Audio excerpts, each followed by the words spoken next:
Russia's military could be in a state of confusion. The Pentagon is reporting that soldiers are self-sabotaging their equipment and abandoning the Kremlin's orders. Now, here in the United States, Americans, like many around the world, are showing up by the thousands to march and rally for the people of Ukraine. President Biden, during his State of the Union address this week, drawing sustained standing ovation from both parties to support the Ukrainian people. And Julia Manchester is here from the Hill to join me now. Support for Ukraine here, Julia, it's high, but is this really more of a sign of unity against a villain and a tyrant? Yeah, good morning, Adrienne. I have to say, watching that State of the Union address, that was the first time in a while that I've seen a standing ovation from both Republicans and Democrats in a setting like that.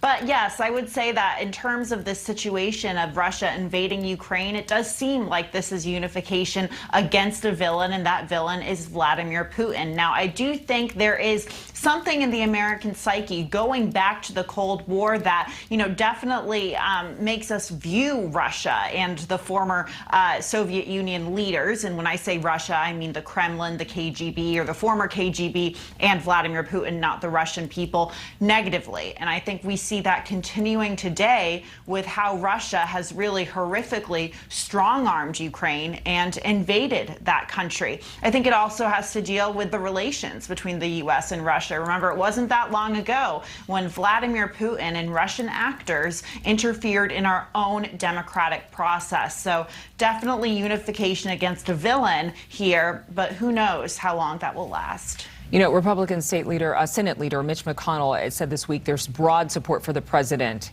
in what he's doing right now. Is there bipartisan support for Biden in ways we maybe haven't seen since he came into office? I think there's bipartisan support for taking action against Russia, and we have seen the Biden administration take action against Russia in the form of sanctions, in the form of sending military and humanitarian aid. So those actions, yes. However, you are still seeing Republicans continuing to hit the Biden administration on their handling of this situation. I've talked to Republicans who have said, look, these sanctions should have been put in place a year ago. This should have been dealt with much earlier than it has been. We've left it to the last minute. You've also seen Republicans say, well, you didn't see Putin invading Russia under President Trump's administration. Now, it's unclear whether Putin's decision has anything to do with who the U.S. president was, but there definitely still is some partisan debate over how this situation in Ukraine and Russia has played out. There has been increasing misinformation of any story that you can get online and search for. And the Ukrainian invasion is not an exception to this. How important do you think it is for lawmakers to be transparent with the American people about this conflict?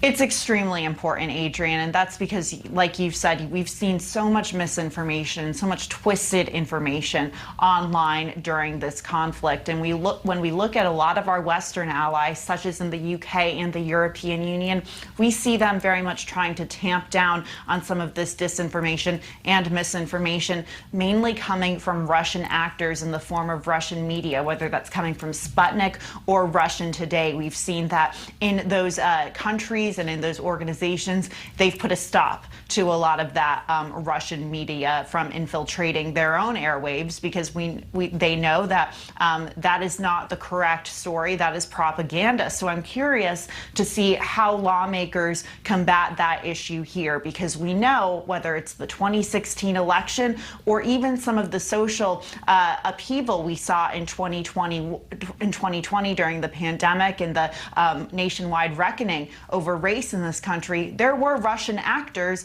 that were meddling in a lot of those conversations online. So I think we have to be very vigilant, very aware of what we're reading online and where that could be originating from. Thank you so much for watching. Make sure to click on the red subscribe button below so you can get more of NewsNation's fact-driven, unbiased coverage.